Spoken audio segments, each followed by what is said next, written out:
Oke, selamat pagi semuanya. Kita jumpa lagi di kelas kuantifikasi konstruksi dan manajemen lingkup di program studi manajemen dan rekayasa konstruksi Podomoro University, di mana di minggu ke-7 ini kita memasuki topik dari topik pembahasan manajemen lingkup yang terakhir ya.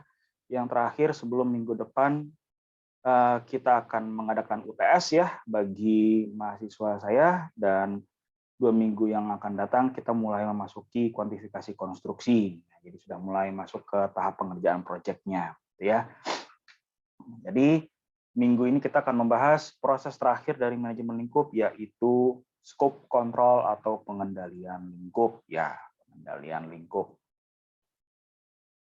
Jadi tujuan dari pembelajaran hari ini adalah kalian itu nanti diharapkan bisa memahami input tools and techniques, outputs dari proses pengendalian lingkup. Ya.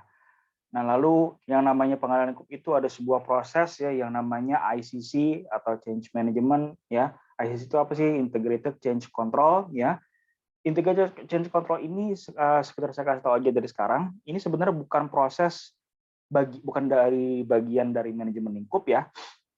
Tapi yang namanya change management ya, integrated change process, change control process itu adalah bagian proses dari project integration management ya. Manajemen integrasi proyek itu kalau di PMBOK edisi ke-6 itu bab 4. Jadi itu yang memayungi keseluruhan. Jadi yang namanya proses ICC ini sebenarnya nggak hanya dipelajari di manajemen lingkup ya, nggak hanya dalam konteks manajemen lingkup, tapi juga dalam konteks yang lain, kayak seperti misalnya konteks manajemen resiko. Nah, ini barusan saja minggu lalu saya bahas ini soalnya. Kalau misalnya kalian mungkin tertarik gitu, kalau dalam konteks manajemen resiko seperti apa, ya silakan kalian lihat videonya gitu ya. Videonya sudah ada di situ, di YouTube-nya. Nah, lalu ketika sudah memahami apa itu kedua proses ini, lalu kalian bisa nanti paham memahami manfaat dari pengendalian lingkup dan proses change management itu ya. Jadi kita review sekali lagi ya, kita ingin kembali kalau yang namanya manajemen proses scope manajemen proses itu dari ada planning ya, plan scope management, collect requirement, define scope hingga kita create WBS. Ini adalah proses planning yang sudah kalian pelajari di pertemuan-pertemuan sebelumnya ya. Lalu beralih ya, maju ke proses berikutnya yaitu monitoring controlling ya. Di mana kalian validasi lingkup sudah mempelajari ini minggu lalu, di mana kalian mempelajari yang namanya validasi lingkup itu lebih banyak berkaitan dengan knowledge dengan aspek manajemen quality. Nah, lalu di control scope ya, control scope ini lebih nanti akan kalian pelajari hari ini ya, di mana nanti kalian sudah saya berikan informasinya minggu lalu. Kalau namanya pengendalian lingkup ini lebih banyak menggunakan tools dari manajemen biaya dan manajemen waktu. Yang sebenarnya kalian sudah mempelajari toolsnya juga ya sebenarnya di kelas kelas ICAM sudah saya berikan sedikit gitu ya mengenai tools yang nanti akan kalian pelajari hari ini gitu. Jadi silakan nanti di review kembali saja. Oke. Nah, ingat yang namanya proses manajemen lingkup itu adalah proses pendefinisian ya, pendefinisian kita ingin ingat lagi. Namanya manajemen lingkup itu adalah proses pendefinisian, penjabaran, penetapan apa saja yang harus dan tidak perlu dikerjakan. Ya. Jadi what to do and what not to do. Nah, maka dari itu salah satu proses ya dari manajemen lingkup itu ya untuk memastikan betul gitu ya apa yang tidak perlu dikerjakan itu tidak dikerjakan dan apa yang perlu dikerjakan itu dikerjakan gitu ya tuntas. Perlulah yang namanya scope control ya, perlu yang namanya pengendalian lingkup untuk mencegah scope creep ya yang dapat menimbulkan pengeluaran ya, kurang satu kata nih, yang dapat menimbulkan pengeluaran dan alokasi sumber daya material tenaga waktu biaya yang unnecessary, yang tidak diperlukan dalam mencapai tujuan proyek gitu ya. Nah, jadi yang namanya scope creep itu ya kayak pelan-pelan tapi pasti gitu kan, kerjaan kecil-kecil nambah gitu kan, harusnya nggak perlu dikerjain tapi dikerjain, nambah gitu kan, akhirnya makin luas, makin banyak, udah akhirnya menghabiskan waktu dan tenaga sumber daya secara sia-sia gitu ya, jangan akhirnya nggak terbayarkan nggak pekerjaannya. Itulah yang mau kita cegah dengan namanya proses scope control ini. Ya, jadi yang namanya pengendalian lingkup, scope control gitu adalah ya proses pengawasan ya, mengawasi ya jangan sampai apa yang namanya lingkup proyek itu tadi meluas, menambah ya, bertambah secara nggak sadar gitu kan karena merangkak pelan-pelan akhirnya jadi banyak kan. Nah, dengan cara apa? Dengan mengelola perubahan ya, mengelola change ya, to manage the change terhadap acuan lingkup terhadap scope baseline-nya itu di situ. Nah, maka dari itu tadi kita akan membahas sedikit lebih mendalam di scope change ini. Kalian dulu di kelas ICAM mungkin nggak begitu banyak ya dapat materi change management, makanya saya perbanyak di sini. Tapi yang angkatan di bawah kalian itu saya berikan agak banyak di kelas ICAM itu. Ada satu pertemuan khusus membahas change management gitu. Oke, jadi ITTOS-nya apa saja ya, kita ingin kembali gitu ya. Inputnya ada ya, scope management plan seperti biasa ini harus ada ya, requirement ya, daftar-daftar persyaratan ya kan untuk ngecek cross check kembali apakah sudah memenuhi persyaratan-persyaratan yang ada. Change management plan, nah ini yang waktu itu belum sempat kita bahas ya karena ini sebenarnya juga ranah project integrasi gitu ya. Cuma nanti kalian kalau misalnya mau lihat materi yang saya berikan di kelas ICAM tahun ini ya, yang di angkatan 2021 ada videonya juga, bisa kalian lihat di situ. Ada di slide ke nomor berapa ya, pokoknya tentang tentang fase monitoring controlling gitu ya. Fase monitoring controlling silakan kalian di situ. Fase monitoring controlling itu ada dua video. Itu kalau nggak salah video yang kedua. Ya, video yang kedua itu ada di situ. Video yang pertama membahas tentang earn value analysis, video kedua tentang change management. Jadi silakan kalian di situ saja. Oke. Lalu scope baseline ya, scope baseline ini apa? Ya WBS, kamus WBS itu udah barang pasti harus ada, ya kan? Lalu ada performance measurement baseline. Nah, ini nanti akan kita bahasnya. Performance measurement baseline, performance data, dan configuration management plan ini apa sih, Pak? Nah, configuration management plan ini menarik ya, nanti akan saya jelaskan di slide berikutnya. Oke, lalu di semua input ini akan diolah menggunakan tools yaitu variance analysis dan trend analysis. Ini sebenarnya kalian sudah mempelajarinya sebenarnya ya. Nanti akan kita review kembali. Lalu outputnya nanti ketemu WPI, Work Performance Information, Change Request, ini akan kita bahas mendalam hari ini, agak mendalam kita bahas di sini. Lalu update project management plan dan update project document. Ini juga harus di situ ada ya. Apabila kalian ada pertanyaan, mungkin ada yang saya agak terlalu cepat ngomongnya gitu kan, silakan kalian langsung tanyakan saya di kolom chat gitu kan, nanti biar saya bacakan di sesi tanya jawab ya. Jadi silakan ditulis saja gitu. Enaknya belajar online ya lebih untuk bertanya pun juga lebih enak gitu, merangkai katanya lebih mudah merangkai katanya. Oke, inputnya apa aja sih inputnya ya? Yang jadi inputnya ini kita buka kembali gitu ya. Oke, jadi ada scope management plan, requirement dan scope baseline ini sudah kita pernah bahas di pertemuan-pertemuan selanjutnya. Silakan kalian di review kembali sendiri gitu ya. Nah, change management plan ini apa? Ini sebenarnya adalah rencana bagaimana sebuah tim proyek itu mengelola permintaan-permintaan perubahan, ya, memproses dan mengelola permintaan-permintaan perubahan yang datang gitu, yang masuk ke dalam manajemen gitu. Nah, ini sebenarnya adalah hasil dari proses validasi lingkup ya. Ingat, validasi lingkup kemarin itu terkait sama apa? Prosesnya kemarin itu terkait sama apa? Manajemen lingkup itu, validasi lingkup itu. Ya. Validasi lingkup ini ya, kalau kalian ingat-ingat lagi gitu ya, validasi lingkup itu pada dasarnya adalah ini terkait sama apa? Sama quality management proses ya. Nah, di mana dari hasil quality management proses itu kita bisa, sebuah tim proyek itu nanti bisa menemukan gitu, mana yang lolos ya, lolos uji ya, atau ini yang menjadi verified scope ya, verified atau validated ya, atau validated deliverables ya, dan mana yang tidak lolos. Nah, ini yang dikatakan adalah NCR ya, non conformance report. Ini yang masuk non conformance report. Nah, kalau kalian ingat gitu ya, yang namanya non conformance atau ketidakpatutan gitu ya, istilahnya laporan-laporan defect, istilahnya laporan-laporan cacat, ada masalah gitu kan. Nah, ini pada dasarnya apa sih? Kalau kalian tahu itu, ini apa nih pada dasarnya namanya NCR ini? Pada dasarnya sebuah apa dalam proyek itu? Sebuah masalah, ya. Ini yang namanya NCR itu adalah sebuah masalah. Ya, masalah yang harus diapain? Dicuekin atau diselesaikan? Ya, diselesaikan, betul ya, diselesaikan. Nah, cara menyelesaikan masalahnya itu ya nggak akan bisa, sebuah masalah nggak akan diselesaikan sebelum apa langkah pertama dalam menyelesaikan masalah. Kita harus acknowledge dulu ada masalah, harus akui dulu ada masalah. Nah, dalam sebuah proyek mengakui adanya masalah itu kelihatan kalau adanya change request dari siapa? Dari para stakeholder. Ya, stakeholder bisa internal, bisa eksternal. Nah, ketika stakeholder ini mengajukan sebuah permintaan perubahan, ya baik itu karena ada NCR atau justru karena belum ada NCR, belum ada masalah, baru ada risikonya gitu kan, baru ada kemungkinan terjadi masalah.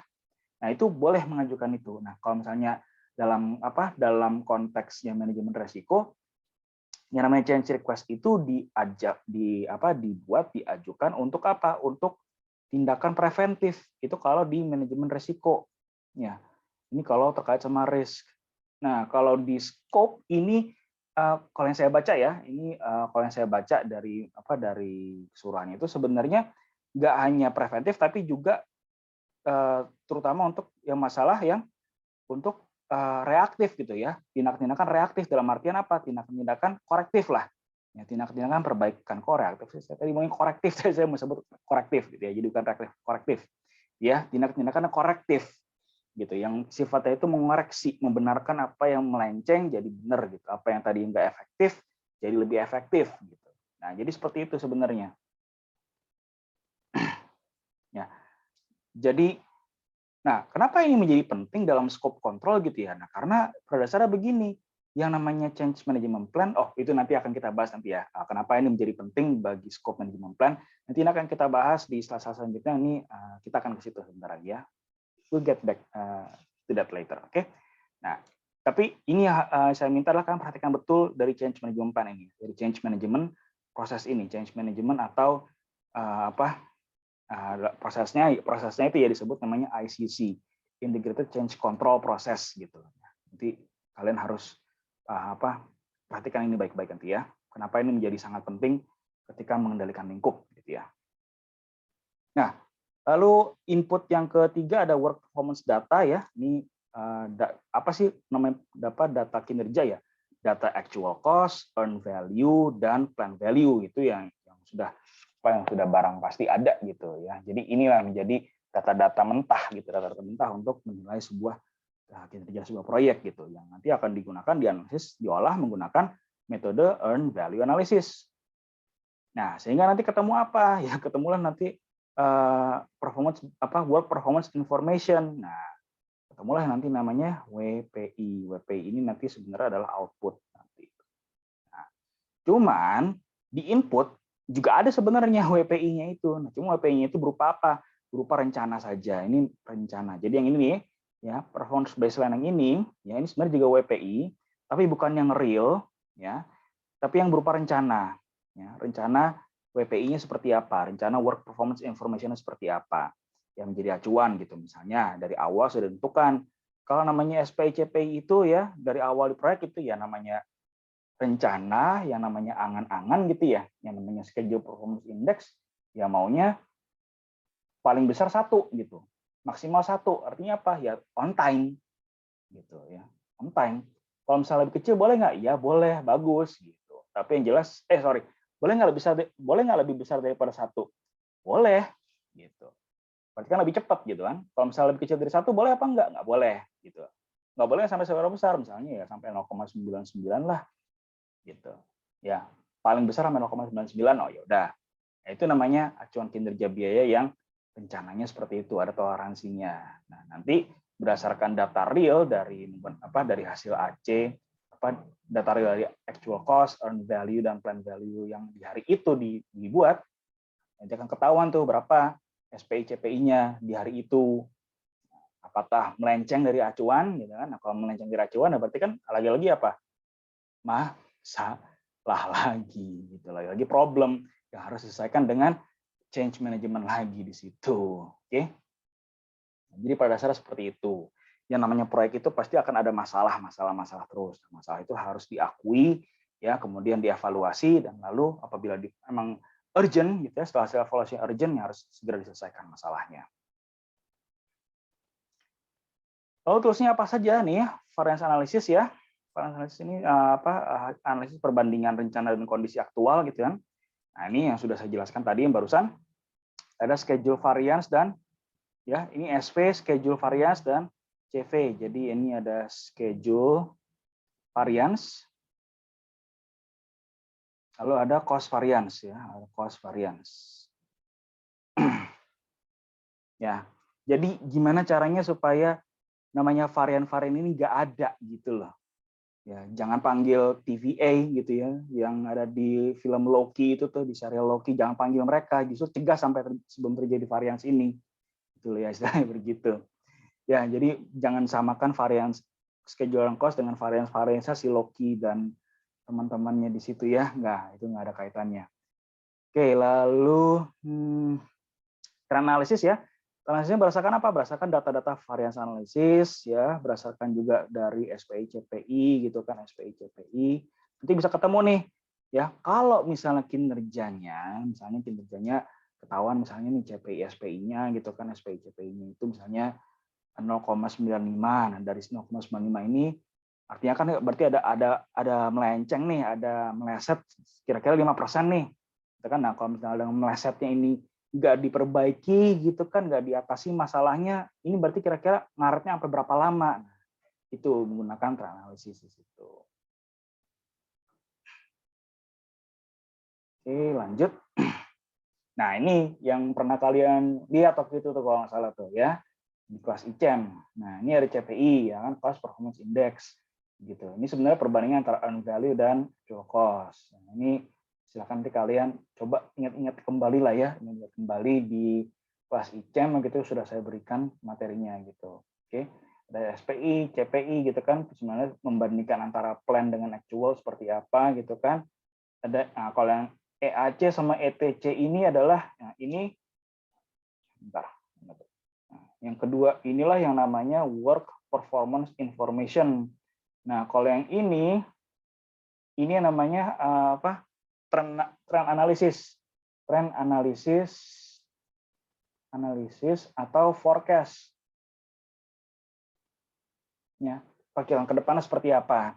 Jadi berdasarkan data WPI ini ya, WPI ini juga didapat dari nilai data EV, AC dan PV gitu kan. Nah, ini lalu diolah hingga ketemulah nanti ketemu EAC dan ETC gitu. Ya, ketemulah forecast-nya ke depannya, berarti berapa biaya aktual nanti bisa dikeluarkan nanti kalau misalnya ngaret terus, kalau misalnya terjadi pemborosan terus, nah itu nanti bisa ketahuan tuh. Jangan-jangan sampai akhir kita malah keluar rugi. Nah, itu seperti itu. Ya. Jadi dari sini kita bisa ngelihat nih apakah ada masalah atau tidak. Ada masalah atau tidak nih dari laporan kinerja dan laporan analisisnya itu. Ya, inilah gunanya menganalisis menggunakan data. Ya, nah ini tadi udah saya jelaskan barusan tuh ya. Jadi kalau variance ya, the cost variance, perbedaan antara RAB dan actual cost, antara capaian penyelesaian ya, earn value dengan dengan plan value gitulah. Ini udah saya jelaskan barusan ya, CPSPI di situ. Nah, ini data-data tadi, performance data yang tadi udah yang diperlukan untuk membuat SPI CPI tadi itu ya. Oke, lalu outputnya apa? Ya, outputnya ada change request. Ini akan dibahas setelah ini ya. Lalu WPI yang tadi tuh barusan saya jelaskan. Nah, berdasarkan WPI tadi itu barulah ditentukan perlu apa enggak nih change request. Gitu. Misalnya nih setelah change request setelah diminta, kita oke lah, kita mesti ngubah rencana nih. Kalau ngubah rencana, kita akan terus-terusan rugi misalnya atau terus-terusan ngaret, jadi kita perlu perubahan besar. Nah, barulah ketika perubahan itu dievaluasi ya, dipertimbangkan baik buruknya, benefit cost-nya dipertimbangkan segala macam, ya semua skenario diterapkan gitu kan, disimulasikan, nah, barulah hasilnya berupa update PM plan, project management plan, dan dokumen hasil dari change request dan ICC itu. Oke, jadi berkaitan outputnya semuanya. Oke, nah itulah pentingnya change request. Nah cuman sekali lagi kita mesti melihat apakah semua permintaan perubahan itu harus harus dipenuhi ya. Nah, ada sebenarnya tujuannya ini. Ya. Kita perlu yang namanya change management gitu ya. Nggak ada yang abadi gitu kan, mau baik ya, mau itu suatu hal yang baik bisa jadi suatu yang buruk gitu kan. Suatu hal yang buruk bisa jadi baik gitu kan. Nah, intinya yang baik ke buruk pasti ada perubahan lah gitu. For the better or for the worse itu pasti mereka semua akan perubahan. Gitu. Ya, suka nggak suka ya it's a beautiful thing lah gitu. Itu hal yang indah lah itu di dunia ini gitu lah ya. Itu quotes-nya. Jadi makanya dalam konteks manajemen proyek, perubahan itu akan selalu ada gitu ya. Namanya perubahan, namanya masalah, tantangan itu akan selalu ada. Gitu. Maka dari itu diperlukan namanya change management di situ. Nah, jadi namanya change management ya, atau pengembangan perubahan itu dalam konteks manajemen lingkup ini adalah proses permintaan perubahan gitu ya, proses pengelolaan permintaan perubahan. Gitu. Nah, kayak ini udah saya jelaskan baru ya, udah istilahnya yang namanya permintaan perubahan gitu ya dalam suatu proyek konstruksi itu udah pasti akan ada, niscaya akan ada. Gitu ya. Kalau misalnya nggak ada permintaan perubahan apa-apa itu agak aneh sebenarnya, malah unik banget gitu ya. Apa yang terjadi di dalamnya saya nggak tahu gitu ya, karena yang namanya proyek gitu ya udah sifat alamiahnya gitu ya, apalagi proyek-proyek konstruksi itu ada ketidakpastian gitu, banyak ketidakpastian lah ya, yang namanya the one thing is certain is uncertainty gitu ya, satu-satunya yang pasti ketidakpastian, itu udah barang pasti lah di situ. Nah tapi mesti kita lihat di sini adalah namanya change management itu bukan artinya ada sesuatu yang harus dijatuhkan atau dihina-hina atau gimana, bukan. Tapi yang namanya change, ya namanya perubahan itu adalah proses perbaikan terus-menerus. Bukan artinya yang sebelumnya itu buruk banget, enggak, cuman kurang tepat, kurang efektif, maka dari itu perlu diperbaiki secara terus-menerus gitu ya. Penggantinya pun juga belum tentu sempurna juga gitu, maka dari itu kedepannya harus ada perbaikan lagi. Namanya change is constant gitu. Namanya perubahan itu adalah sebuah konstanta dalam hidup istilahnya. Itu akan ada terus. Ya. Nah makanya, ini saya salah nih, ada 4 nih. Nah, ada 4 hal. Ya, nah namanya change request itu diajukan untuk 4 hal ini. Defect, ya, perbaikan defect, tindakan korektifnya ini kayak tindakan korektif tapi fokusnya lebih kepada produknya ya, kepada sebuah produk. Nah, kalau korektif ya ini tindakan reaktif gitu ya. Ini tindak perubahan pada spek material metode kerja setelah ditemukan defect. Nah, maka itu disebutnya tindakan reaktif. Nah, kalau preventif ya ini kayak defect cuman lebih fokusnya ke proses. Nah, beda di situ. Ya, proses kerjanya, cara kerja, metode dan segala macam gitu. Oke. Jadi defect ini ketika produknya sudah jadi gitu ya, ya mungkin ada cacat sedikit gitu kan, gompal sedikit, nah lalu ditambah saja. Nah cuman hati-hati ya, yang namanya defect itu ya, defect rectification istilahnya, perbaikan defect ini bukan gold plating. Nah ini bukan gold plating ya, beda. Gold plating sama defect repair itu 2 hal yang sangat berbeda sekali.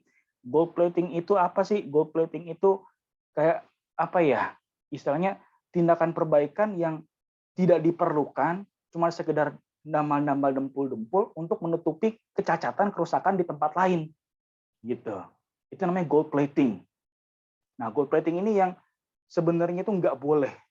Defect repair itu boleh, malah harus, tapi gold plating itu nggak boleh gitu ya. Kayak misalnya ada tahu-tahu gitu ya, tahu-tahu sebuah kontraktor gitu kan, tahu-tahu tadi cuma sampai masang dinding gitu kan, sampai masang dinding aja tahu-tahu tanpa diminta sampai ngaci gitu, sampai ada kerjaan finishing gitu, sampai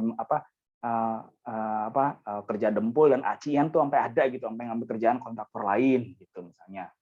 Ya, tanpa ada kesepakatan gitu, tahu-tahu soal nambah-nambah kerjaan. Itu biar kelihatan baik gitu, biar owner tuh seneng gitu istilahnya. Nah, itu biasanya ada kerusakan besar ya, ada kesalahan besar yang ingin ditutup-tutupi dengan gold plating ini. Nah, ini hati-hati nih. Ini hati-hati gitu. Biasanya sebuah istilahnya tindakan-tindakan yang overcorrective lah ya, yang overcorrective ya, atau overcompensating lah istilahnya, overcompensating itu compensating. Nah, ini biasanya karena ada belangnya, ada busuknya yang busuk banget gitu kan, yang di belakangnya gitu, entah apa kita nggak tahu, itu dialihkan dengan namanya gold plating tadi itu ya. Jadi hati-hati gitu, bedakan antara defect repair sama gold plating. Nah, kalau di kerjaan kontraktor gitu ya, di kerjaan di konstruksi gitu, kontraktor itu biasanya gold plating ini akan disamarkan dengan suatu aktivitas yang namanya pekerjaan finishing. Nah, ini kerjaan apa nih Pak? Finishing. Jangan finishing Pak, ini kita tinggal finishing aja.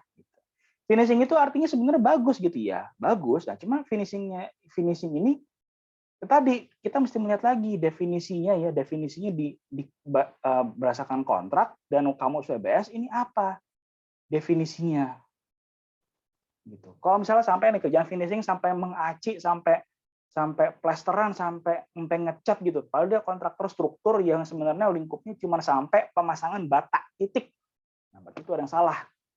Berarti itu tadi ada overcorrective, ada overcompensating di situ. Nah, itu yang mesti hati-hati tuh. Ya. Kalau misalnya kerjaan finishingnya tahu-tahu banyak, tahu-tahu anggaran nambah gitu kan, sampai karena di kontraktor itu biasanya dideteksi dengan tahu-tahu anggaran untuk kerjaan finishing tahu-tahu nambah gitu kan, nambah tanpa ada alasan yang jelas kenapa bisa harus ditambah. Nah, itu siap-siap aja, mendingan langsung sidak gitu, langsung audit langsung tuh. Oke, jadi hati-hatilah. Nah, ya, jadi namanya change itu datangnya dari para stakeholders, bisa jelaskan gitu. Bisa dari project sponsor ya, bisa dari defect-nya gitu kan, ada resiko-resiko yang mungkin ya, resiko-resiko itu apa? Masalah yang belum tentu terjadi, cuman punya kemungkinan untuk terjadi gitu kan. Nah, ini definisinya sudah saya jelaskan, ada di kelas manajemen resiko, di playlist YouTube-nya juga sudah ada kok. Jadi tinggal dilihat aja di situ ya. Yang ada end user-nya dari pengguna si project owner-nya gitu. Nah, jadi ketika ada change ini, langsung lanjutkan ICC. ICC itu apa? ICC itu adalah Integrated Change Control, ya, pengendalian perubahan terintegrasi. Kenapa kok kita bicara terintegrasi lagi di sini? Karena namanya change, ya, karena namanya change ini nggak hanya mengubah manajemen lingkup loh, ya, nggak hanya mengubah lingkup loh, tapi mengubah apa? Bisa jadi biaya berubah, bisa tambah, bisa kurang, ya. Schedule apalagi, ya. Schedule juga bisa tambah, bisa kurang. Quality akan berubah, ya. Quality ini nanti bisa jadi makin dekat ke persyaratan mutunya atau malah makin menjauh dari persyaratan mutunya. Itu kan ini harus dinegosiasikan juga, harus dibahas juga plus minusnya. Terus mungkin pengaruh ke stakeholder, gimana cara menyikapi stakeholder seperti apa? Lalu ke procurement untuk material dan alat segala macam. Ini semua yang namanya change itu akan mempengaruhi keseluruhan 9+1 knowledge PMBOK. Ini udah pasti gitu. Nah, knowledge PMBOK gitu. Nah, jadi namanya change itu akan mengubah perubahan kepada 9+1 knowledge PMBOK. Nah, maka dari itu yang namanya change management dan ICC ini they belong to this plus one knowledge, yaitu project integration management. Project integration management ini di bab 4 PMBOK-nya. Jadi silakan nanti kalian buka saja buku PMBOK-nya di bab 4 ya. Nah, tadi itu ya. Setelah kenapa ini harus di ICC dijalankan tadi, ini sebenarnya tujuannya apa? Ya, untuk supaya tetap berjalan, yang namanya semua perubahan-perubahan itu tetap mengarah kepada tujuan-tujuan proyeknya. Ingat tadi seperti saya katakan, yang namanya ICC itu tadi itu akan mempengaruhi seluruh aspek ya 9+1 knowledge tadi itu. Maka itu ICC itu diperlukan apa? Supaya perubahan-perubahan di 9 aspek ini tetap mengacu pada satu tujuan proyek gitu ya. Tujuan proyeknya bisa apa ya? Tadi ada biaya, lingkup dan waktu. Jangan sampai ketika kita ingin membawa perubahan gitu ya, istilahnya ingin menyelesaikan sebuah masalah dengan kita mengajukan perubahan, bukannya mengurangi masalah tapi mengurangi masalah ya, tapi malah menambah masalah gitu. Misalnya nih, Pak, ini ada masalah proyek gini, kita mesti ada perubahan, tapi perubahan itu memakan biaya besar. Nah, itu jangan sampai terjadi gitu loh. Akibatnya menyengsarakan masalah dengan menambah masalah. Nah, itu tujuan dasarnya ICC, tujuannya change management, tujuannya pengendalian lingkup yaitu jangan sampai menambah masalah yang tujuannya ingin menyelesaikan masalah gitu ya. Jadi pada dasarnya seperti itu. Nah, perubahan-perubahan yang sudah ditetapkan, yang sudah disepakati, yang dalam artian tidak melenceng dari tujuan proyek, ya itu harus dikoordinasikan dengan fungsi-fungsi proyek lain yang kita bisa katakan. Karena ini tadi sangat berpengaruh dari 9 nodes yang ada di PMBOK, itu kan pasti project function yang lain kayak biaya, schedule, procurement, terus quality, dan lain-lain, stakeholder, itu pasti akan terkena dampak perubahannya, maka itu harus dikoordinasikan gitu. Nah, ini yang terakhir ya tadi perubahan-perubahan tadi itu ya dikendalikan biar jangan sampai tadinya perubahan-perubahan itu namanya changes, ya namanya solution ini di sini malah menjadi scope creep gitu loh. Ya, tujuannya kita mau mencegah scope creep gitu kan malah tahu-tahu jadi scope creep ya gitulah. Ya, jadi itu tujuannya sebenarnya menyelesaikan masalah tanpa masalah, gitu kan? Itu kalau kata salah satu BUMN keuangan lah ya. Nih, change management itu proses mengolah perubahan ya. Ini mengubah sebuah rencana dokumen, produk, pekerjaan atau deliverable. Ya, perubahan dikelola itu agar perubahannya itu ya pada hakikatnya nggak merugikan stakeholder gitu ya, nggak menimbulkan masalah ketika ingin menyelesaikan sebuah masalah gitu. Dari itu yang namanya change management ya ini kita butuh yang namanya ada rencananya, ada prosedurnya, ya kan ada garis besarnya, ada rencananya, ada rapat pengendalian perubahannya yang diajarkan oleh CCB, Change Control Board, lalu Dewan Pengendalian Perubahan yang dia CCB itu ya, biasanya dari top manajemen dan paling mentok ke bawah itu middle management ya, middle management itu karena pada dasarnya yang akan menjalankan perubahan itu. Lalu prosedur otorisasi seperti apa, sistemnya seperti apa. Ini bisa kalian baca sendiri nanti ya setelah kuliah ini. Di pause aja videonya gitu.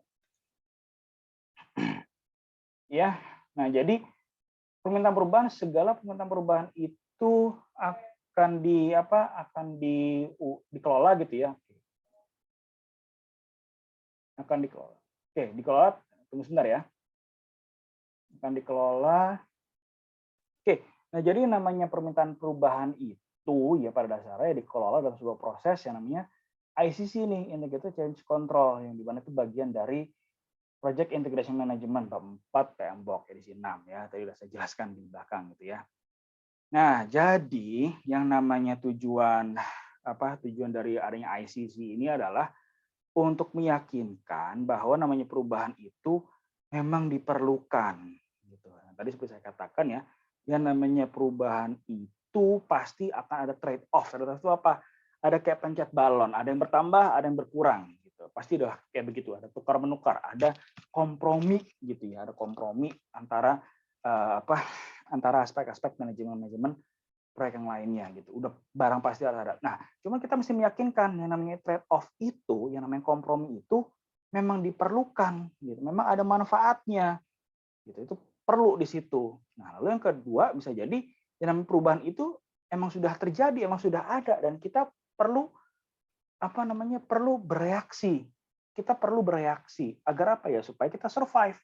Kayak contohnya ya pandemi ini misalnya gitu kan, pandemi lah itu yang udah barang contoh yang saat ini sedang masih kita hadapi gitu ya, di konstruksi gitu kan, begitu pandemi datang, waduh, itu kebayang tuh gonjang-ganjingnya tsunami-nya kayak gimana.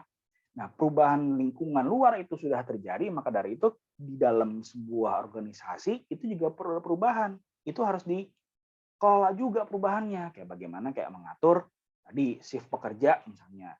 Tadi yang mungkin harus kerjanya harus 3 shift, 8 kali 3 gitu kan, 24 jam harus kerja terus gitu kan.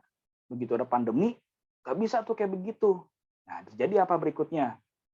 Ada perlambatan gitu. Mau nggak mau akhirnya durasi aktivitasnya jadi makin panjang, terjadi delay. Nah, ini bagaimana kita meyakinkan stakeholder-nya si owner, delay-nya ini memang mau nggak mau harus ada delay gitu kan. Jadi kita nggak kena penalti misalnya kayak begitu kontraktornya. Itu boleh di situ.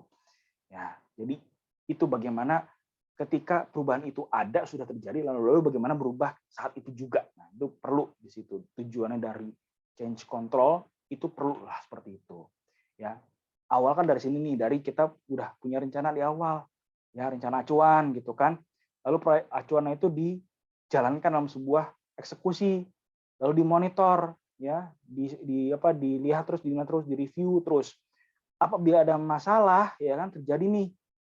Lalu kita lihat nih, berdasarkan hasil evaluasi perjalanan, dilihat masalahnya ada apa enggak nih. Nah, kalau ada masalah, ya berarti harus ambil tiga tindakan ini.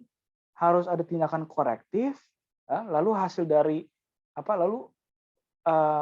tindakan korektif ini akan mengupdate rencana proyek balik lagi ke atas, dan masalah yang terjadi itu menjadi hikmah, menjadi pembelajaran. Supaya apa? Supaya ya nggak mengulangi kesalahan yang sama 2 kali, gitu kan. Jangan kalah sama keledai, istilahnya. Keledai aja nggak jatuh di lubang sama 2 kali. Nah, ini akan menjadi siklus jalan terus sampai kapan? Sampai proyeknya selesai. Lalu bagaimana kita mengelola perubahannya itu? Ya, pertama identifikasi, jelas. Ini yang namanya identifikasi, namanya permintaan itu bisa diminta oleh semua stakeholder yang ada. Gitu ya, mau itu dari stakeholder yang paling rendah pun istilahnya, yang dari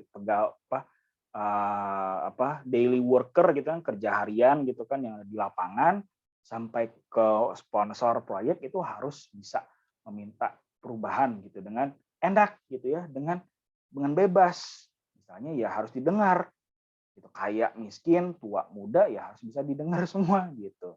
Tinggal nanti masalahnya bisa nggak, layak nggak untuk dijalankan, diselesaikan. Maka itu perlu ada namanya analisis dampaknya. Analisis permintaan perubahan itu terhadap biaya, waktu, lingkup, mutu, dan lain-lain. Tadi saya katakan 9+1 knowledge tadi itu. Ya. Lalu permintaan tadi itu didokumentasikan. Alternatif-alternatif penyelesaiannya pun juga harus didokumentasikan. Nah, kemudian alternatif tadi itu dianalisis ya terhadap dampaknya, benefit cost-nya seperti apa, resiko seperti apa. Ini semua dipresentasikan di hadapan Dewan Pengendali Perubahan, CCB tadi ini, Change Control Board. Nah, lalu diambillah keputusannya berdasarkan hasil presentasi, hasil analisis, ya, diambil keputusannya, bisa disetujui, ditunda, ya, untuk dievaluasi kembali atau ditolak. Nah, kalau apapun hasilnya, ya, mau disetujui, ditunda atau ditolak, harus dikomunikasikan dengan stakeholder yang lain. Nah, kalau apabila diterima, ya jalankanlah, diimplementasikanlah gitu. Ya, kalaupun nggak diterima, ya juga itu sebuah keputusan, harus jalankan juga. Gimana cara mengimplementasikannya? Ya jangan dikerjain. Nah, itu namanya implementasi dari penolakan CCB. Jangan dikerjain, jangan soal-soal nambah-nambah gitu. Oke. Nah, ini cara menganalisisnya gitu ya. Ini untuk semua permintaan perubahan itu bisa dianalisis dengan menggunakan life cycle costing analysis, BC ratio atau BC analysis, dan decision tree analysis. Nah, yang sudah pernah saya ajarkan di kelas manajemen risiko, saya ajarkan ini, decision tree analysis. Ya, jadi alhamdulillah. Jadi ini bisa kalian lihat di video manajemen risiko seperti apa. Saya nggak akan membahas panjang lebar di sini karena ini untuk mengerjakan ini butuh pemahaman mengenai apa itu risiko dan apa itu manajemen risiko. Ya, jadi kalau misalnya kepo gitu kan, ya silakan dilihat saja videonya, video kuliahnya ada di situ. Ya, ada playlistnya juga gitu ya, lengkap dari konsep dasar risiko hingga ke tadi analisis risiko seperti apa. Nah, lalu yang dua ini, kalau yang dua ini kalian pelajari di mana? Ini kalian pelajari di kelas Engineering Economics sebenarnya gitu. Kan lagi ngambil kelas ini nggak sih di semester ini, Engineering Ekonomi Teknik? Lagi ngambil nggak? Kayaknya sih lagi ngambil ya. Nah, itu di kelas itu dipelajari tuh time value for money, ya kan, life cycle costing analysis, benefit cost ratio atau benefit cost analysis, ini di situ kan pelajari lebih panjang di situ tuh. Ya. Ini yang namanya engineering ekonomi itu kalau menurut pribadi saya adalah kayak kuncinya dari manajemen konstruksi. Karena ya bisa manajemen konstruksi, apalagi kan manajemen sumber daya. Ya, manajemen sumber daya itu ya duit, ya, misalnya kan sumber daya itu kan awal dari duit juga gitu. Nah, itu makanya butuh ada ilmu ekonominya di situ, ilmu ekonomi engineering ekonomi harus belajar di situ juga. Oke, nah ini kalian bisa perdalam untuk tadi. Nah pada dasarnya ketiga tools ini, life cycle cost analysis, benefit cost analysis sebenarnya adalah tools untuk decision making, pengambilan keputusan. Kenapa? Karena kita lihat lagi di sini. Ya. Semua permintaan perubahan itu pada akhirnya harus ngapain? Harus diambil keputusannya. Ya, in leadership, in managing change gitu ya. Kemampuan kepemimpinan seseorang dalam menghadapi perubahan itu yang terutama diperlukan itu adalah pengambilan keputusan. Ya, dia harus bisa menganalisis, ya dia harus bisa mengidentifikasi, tapi yang terpenting adalah berdasarkan hasil identifikasi, lalu analisis, lalu mengkomunikasikannya, pada akhirnya itu semua harus diambil keputusannya. Itu udah suatu barang pastilah harus diambil keputusannya. Nah, mengambil keputusan itu bukan hal yang gampang, sulit. Itu saya akui, pengambilan keputusan itu hal yang sulit gitu. Nah, maka dari itu sebenarnya tools-nya itu untuk mempermudah adalah ini, 3 hal ini. Kenapa? Karena ketiga tools ini akan memberikan dasar-dasar basis-basis data yang kuat, yang berupa angka kuantitatif gitu ya, terkuantifikasi. Kayak contoh misalnya ini, benefit kalau misalnya benefitnya lebih berat, lebih banyak daripada biayanya, ya kenapa enggak? Nah, kalau misalnya suatu alternatif resikonya lebih rendah daripada yang lain, ya ambil yang itu. Kenapa harus ambil resiko yang besar-besar? Nah, itu ada jawaban semua di situ. Ya, jadi ini menjadi tools untuk alat bantu untuk mengambil keputusan menghadapi perubahan-perubahan yang ada. Oke, sampai sini ada pertanyaan? Belum ada, Pak.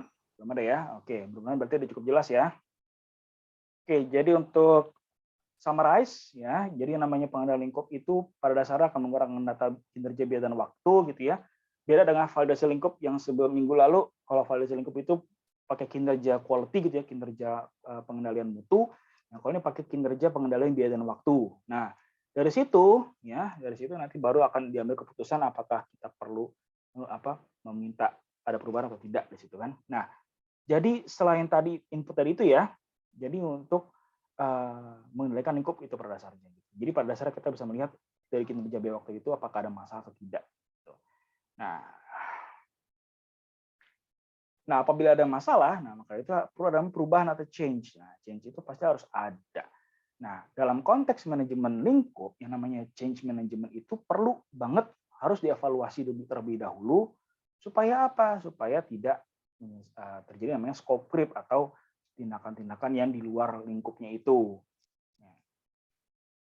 Jadi pada dasarnya ketika terjadi masalah itu artinya apa? Misalnya terjadi sebuah masalah karena kinerja biaya waktunya melenceng, misalnya jadi turun banget, drop, itu sebenarnya sudah terjadi namanya keluar dari lingkup proyek secara tidak sengaja karena ada yang masalah di situ kan. Sudah keluar dari melenceng dari tujuan proyek sebenarnya.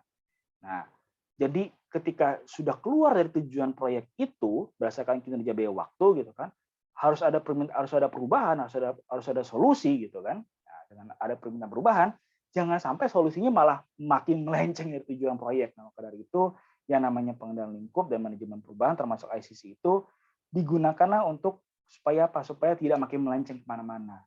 Supaya menyelesaikan masalahnya tidak menambah masalah. Gitu. Oke? Ya, terima kasih atas perhatiannya. Kita akan jumpa di 2 minggu yang akan datang karena minggu depan kita sudah UTS ya. Jadi 2 minggu yang akan datang kita akan memasuki topik baru yaitu topik kuantifikasi konstruksi. Oke, terima kasih dan sampai jumpa 2 minggu lagi. Terima kasih, selamat pagi. Terima kasih, Pak.